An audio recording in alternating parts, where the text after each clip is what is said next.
M-S H. Lyon, Saint-Étienne.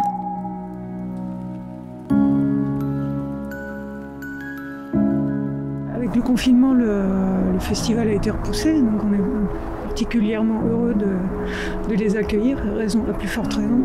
Ça sera à la fois dans la salle d'exposition permanente et sur le site même. C'est d'amener les publics au cœur du marché et de le percevoir d'une façon différente. Avec Gilbert, on fait une représentation du lieu, un lieu de rassemblement, de vie de la population à l'époque antique.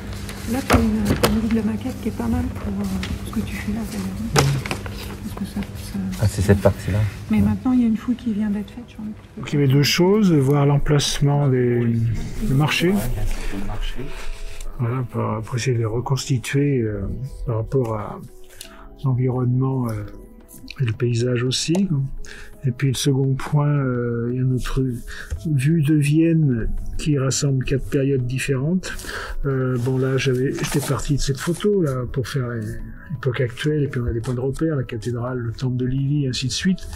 Sauf ce qu'on disait tout à l'heure, moi j'avais pas pensé, c'est qu'à l'époque Moyen-Âge, antique, médiévale, il n'y avait pas de barrage au sud de Vienne, donc le niveau du Rhône était beaucoup moins élevé et c'est sans doute moins large qu'actuellement, et que les ponts qu'on doit représenter, nous on voit plus que le tablier du pont, et on voit plus les piliers. Ce que fait Gilbert est très bien pour redonner du sens, un sentiment, une image.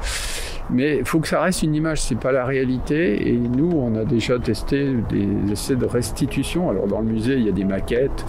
Mais la maquette, par exemple, elle fige, elle est très parlante, mais elle fige notre réalité, notre vision de la réalité antique qui n'était pas comme ça, qui était forcément un peu différent.